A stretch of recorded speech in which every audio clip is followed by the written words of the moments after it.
अस्सलाम वालेकुम। Welcome to med nervosa. आज फार्माकोकाइनेटिक्स की जिस टॉपिक पे मैं वीडियो बनाई है वो है roots of administration.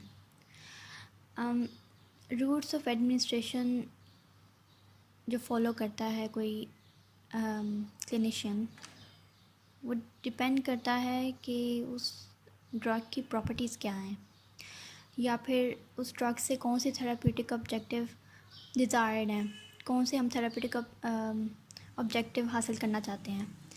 Properties of drug में हमारे पास आ सकती हैं कि वो वाटर में सोलेबल है या लिपिड सोलेबल है कि सेल मेम्ब्रेन से आराम से पास कर सके, और उसकी आयनाइजेशन प्रॉपर्टीज़ क्या हैं, वो आयनाइज कितना होता है, उसकी pKa और pH कितनी है। थेराप्यूटिक ऑब्जेक्टिव जो कि दिमाग में रखे जा सकते हैं जब कोई रूट अपनाना हो, ये है कि हमें रैपिड ऑनसेट चाहिए, लॉन्ग टर्म ट्रीटमेंट है जो हम चाहते हैं हासिल करना, या फिर कोई रिस्ट्रिक्शन है कि लोकल साइट पे उसकी डिलीवरी हो, तो कौन सा रूट ऑफ एडमिनिस्ट्रेशन हमें अपनाना चाहिए। बहुत सारे हमारे पास रूट ऑफ एडमिनिस्ट्रेशन है जिसमें इंटेरल है, पार इंटेरल है और बहुत से अदर्स हैं। अब इंटेरल रूट में अगर देखा जाए तो हमारे पास ओरल आ जाता है, जिसमें हमारी ड्रग जो है वो डायरेक्टली ओरल कैविटी के अंदर जाती है और वहाँ से जीआईटी में पहुँचती है। सबलिंगुअल में टंग के नीचे, ज़ुबान के नीचे हम रखते हैं ताकि वहाँ पे वेसल्स में एब्जॉर्ब हो जाए, और जो बकल है वो गम और चीक के दरमियान में दवाई रखी जाती है ताकि वहाँ की वेसल्स के अंदर ये एब्जॉर्ब हो जाए।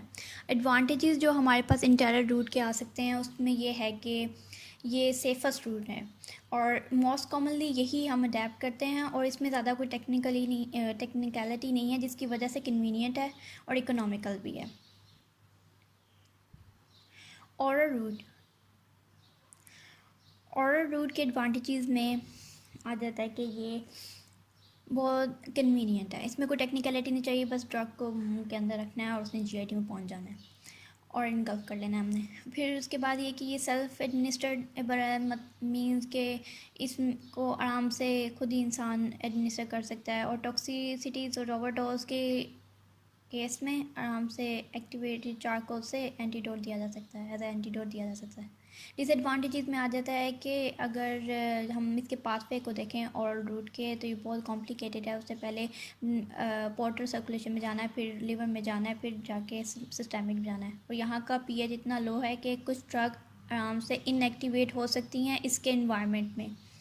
अब बायो अवेलेबिलिटी जो है वो कम हो जाती है जब हम जीआईटी का रूट लेते हैं, ओरल रूट लेते हैं।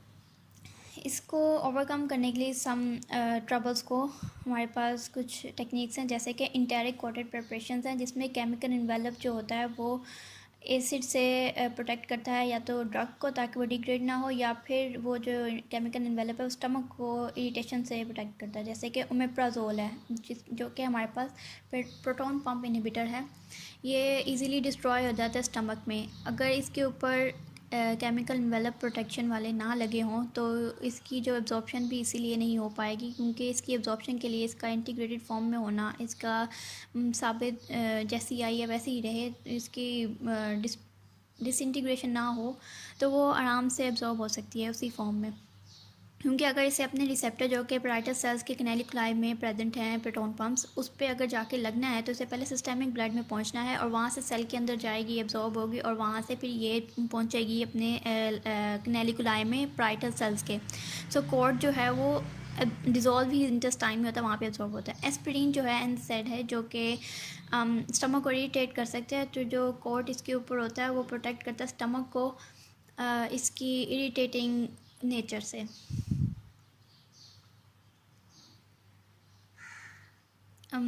उसके बाद आ जाते हैं एक्सटेंडेड रिलीज़ प्रिपरेशंस, ER और XR भी बोलते हैं इसे।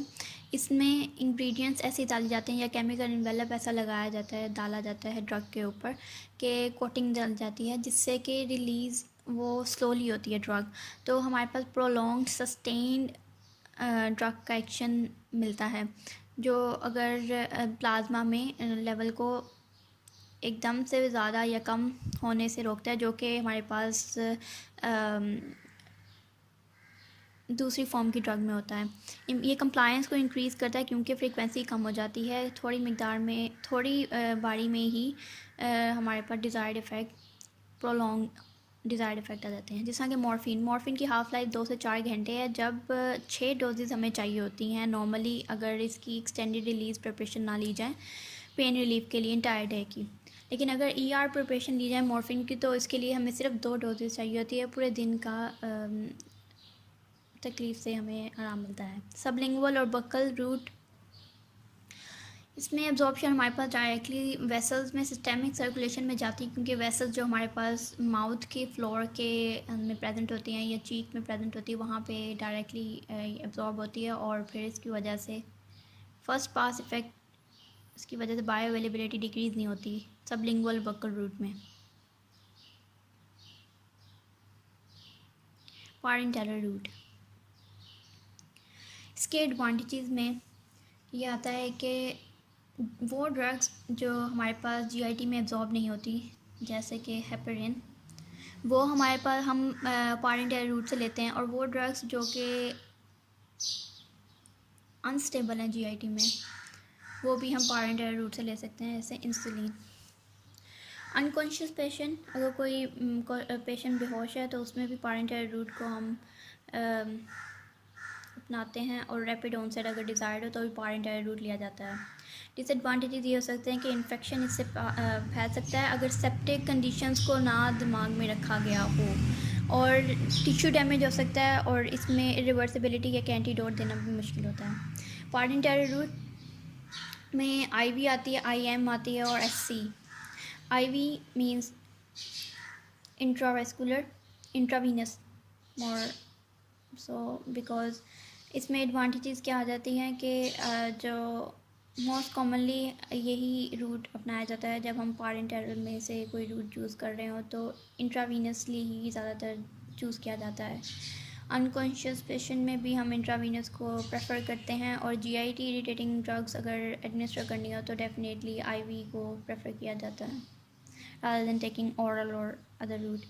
अगर इसमें IV में हमारे पास मैक्सिमम कंट्रोल होता है डोज पे, हम उन्हें कम ज़्यादा कर सकते हैं अपनी रिक्वायरमेंट के साथ और डिज़ायर्ड इफ़ेक्ट्स के साथ, और ड्रग्स जो एब्जॉर्ब नहीं हो सकती GIT में भी IV से दी जाती है। डिसएडवांटेजेस में आ जाता है कि अगर बहुत ज़्यादा ड्रग बहुत तेज़ी से दी जाए तो हिमोलिसिस हो सकती है, और इससे क्या हो सकता है कि हमारे पास ब्लड के कॉन्स्टिट्यूएंट भी प्रेसिपिटेट कर सकते हैं।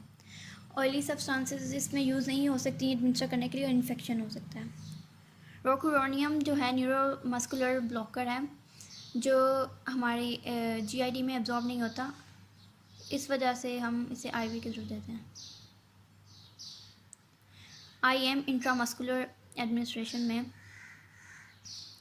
एडवांटेजेस आती हैं कि ये मॉडरेट क्वांटिटीज़ इसमें हम यूज़ कर सकते हैं, और ऑयली व्हीकल भी आराम से यूज़ हो सकती हैं, और अगर स्लो डिफ्यूजन चाहिए हो तो ये वाला रूट हम प्रेफर करते हैं।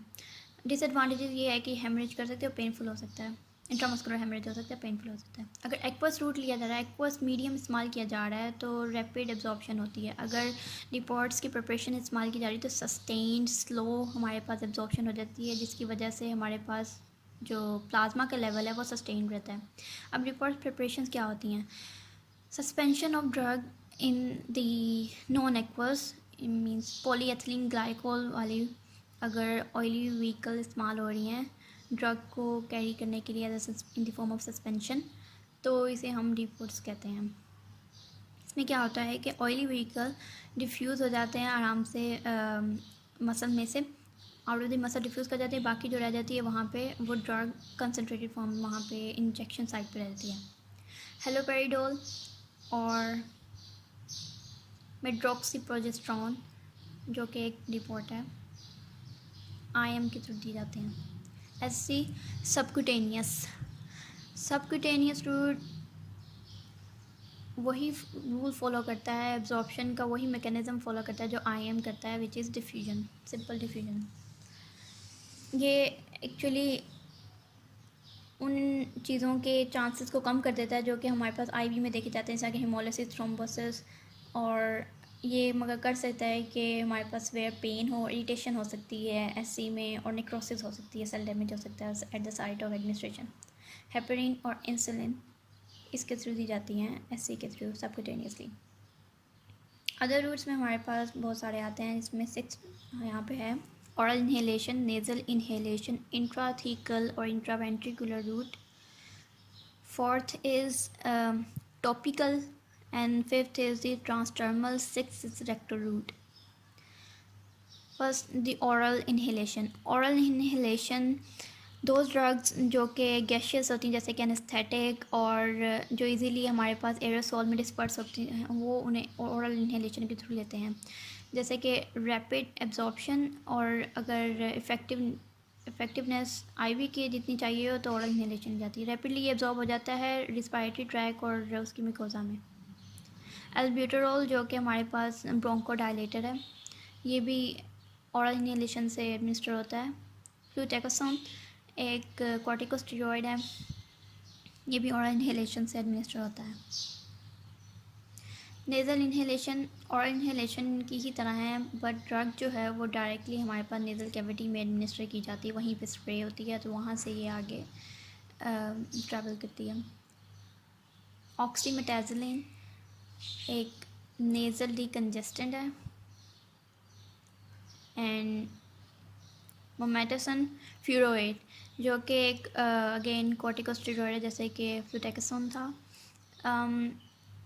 थर्ड इज़ डेस्मोप्रेसिन जो कि डायबिटीज़ इंसिपिडस के केस में नेज़ल इन्हेलेशन के थ्रू एडमिनिस्टर की जाती है। थर्ड रूट इंट्राथीकल और इंट्रावेंट्रिकुलर। जब कुछ ड्रग्स हमारे पास ब्लड ब्रेन बैरियर को आराम से क्रॉस नहीं कर सकती, तो उनको डायरेक्टली हम सीएसएफ में एडमिनिस्टर करते हैं, ताकि उनका लोकलाइज रैपिड इफ़ेक्ट हासिल हो सके। इनको इस तरह की drugs actually like cryptococcal meningitis की ट्रीटमेंट के लिए एम्फोटेरिसिन दी जाती है। एम्फोटेरिसिन बी क्रिप्टोकोकल मेनिंजाइटिस की ट्रीटमेंट के लिए वो सीएसएफ में डायरेक्टली एडमिनिस्टर की जाती है। और टॉपिकल रूट एडमिनिस्ट्रेशन के लिए लिया जाता है, इस तरह के क्लोट्रिमाजोल जो कि एंटी फंगल है, वो टॉपिकली स्किन के ऊपर ही डायरेक्टली अप्लाई की जाती है। Transdermal route drug reaches the systemic circulation after passing through multiple layers. इसमें नाइट्रोग्लिसरीन पैचेस हैं जो कि एंटी एंजाइनल है। एंड निकोटिन पैचेस एक्चुअली तब अप्लाई किए जाते हैं जब स्मोकिंग किसी सेशन स्मोकिंग को रोकने के लिए फैसिलिटेशन चाहिए हो। The third is scopolamine which is actually an antiemetic, means vomiting को रोकने के लिए, जब which is actually anticholinergic, motion sickness की वजह से वॉमिटिंग को रोकने के लिए स्कोपोलामीन दिया जा सकती है। रेक्टल रूट रेक्टम की 50% ब्लड सप्लाई हमारे पास सिस्टेमिक होती है, तो जब यहाँ पे ड्रग एडमिनिस्टर की जाती हैं तो इरिटेशन हो सकती है म्यूकोजा की रेक्टम के, और रेक्टल एब्जॉर्प्शन जो होती है बहुत इरेटिक, मीन बहुत इनकम्प्लीट और इतनी एफिशिएंट नहीं होती, क्योंकि ब्लड सप्लाई इसमें 50% ही सिर्फ सिस्टेमिक है, बाकी सारी इंटरनल रूट में जाती है। एंटीएमेटिक अगर बंदा पहले ही वॉमिटिंग कर रहा है तो एंटीएमेटिक रेक्टल रूट से दी जाती है। So thanks for listening. अल्लाह हाफिज़।